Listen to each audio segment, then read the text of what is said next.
Hello, cheers for checking out. And yes, we've had the RC10 four-wheel drive out on track. Our track at my club, it's a grass track, so obviously the tyres that come with the kit are suitable. Not ideal, but suitable.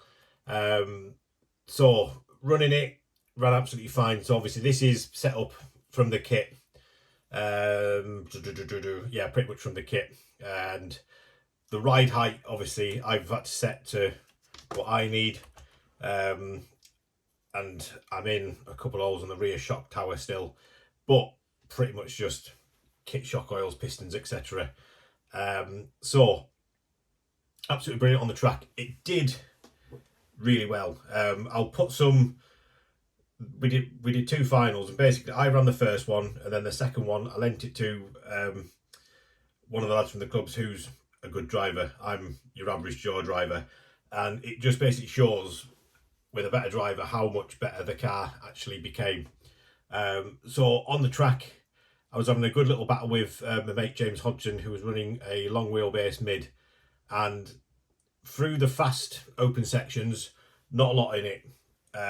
Through the tight twisty sections, that's where your mid motor setup basically shone. So he was able to get through the midfield sections where it's all twisty tight a lot better than I was.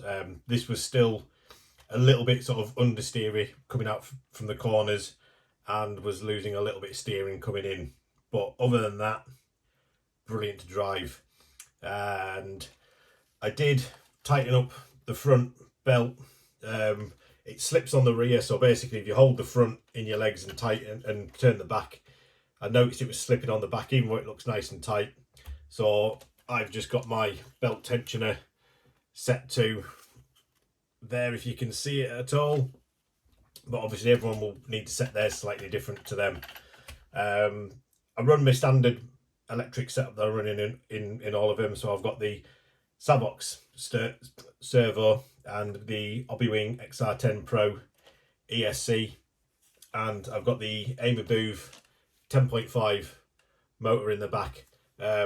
Gearing wise, I was on a 22 pinion, and the motor temp seemed fine. Speed wise, it was absolutely fine. I could maybe have gone down a tooth. I could maybe have gone up a tooth, maybe two if it wasn't grass. But if you're struggling to think where do you start with the gearing, if you put a 21, 22, you won't be far off. If you're on sort of like a flat, smooth track like Astro, 22 would be a good place to start. But yeah, the car was absolutely fine. The diffs are still nice and smooth, and absolutely loved it. So you'll notice I've changed the battery mount. The normal batteries that I use, the low centre of gravity ones, the little shorties, I haven't got them with me because we're off to the Euromasters next weekend. So I've got some stuff that's being driven out to Germany for me, courtesy of the boys at Model Sport. So my backup batteries, I've got two of these Amy Booth ultra low centre of gravity, and obviously the kit setup I'd have to put foam in or something. So I picked one of these up from Model Sport, and it just means I've got the benefit. I can just run these, or I can run the normal low centre of gravity packs, and I don't have to do any changes because you've just got the little lackey bands on the top. But yeah, absolutely nothing to fault on it. Tyre wise, I did have to make tyre changes. So at the start of the race, these tyres were absolutely fine. As the track started to dry, it didn't have as much rear end bite, and the front end had a little bit too much. So I didn't want to start cutting any tyres down or anything. So thanks to Adrian Prince, borrowed some Schumacher yellow minis and some Schumacher yellow cut staggers up on front. With those tyres on, the car was great to drive again.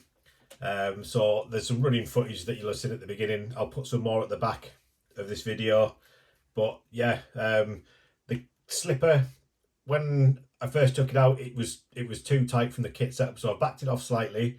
What I would say is run it and then back it off. If you just put it straight on the ground, and you need to back it off, you'll find after about a minute of driving it'll have a little bit more slip. So I'd definitely set it after you've been driving it for about a minute or so. But yeah, that's it. I've got nothing else to say.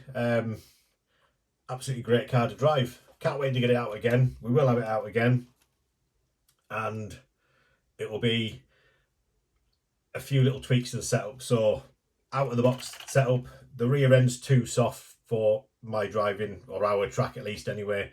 It was just collapsing as you're coming round, whichever way you were going.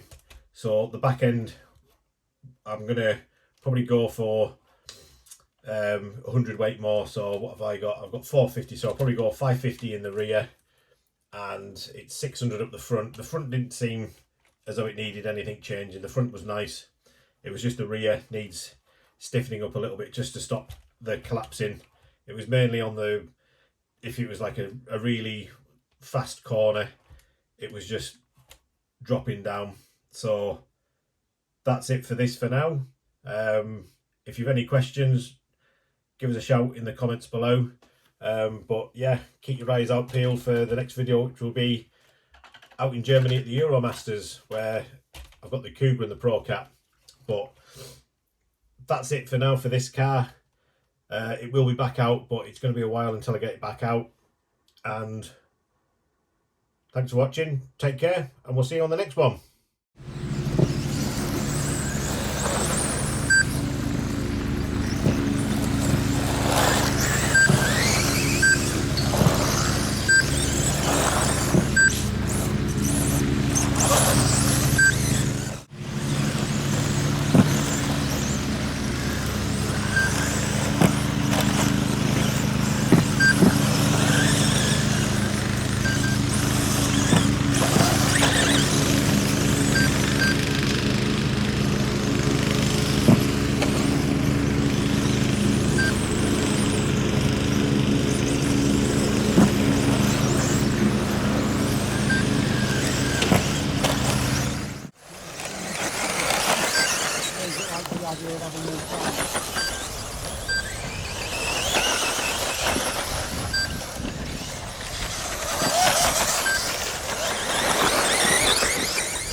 Đó, đó, đó.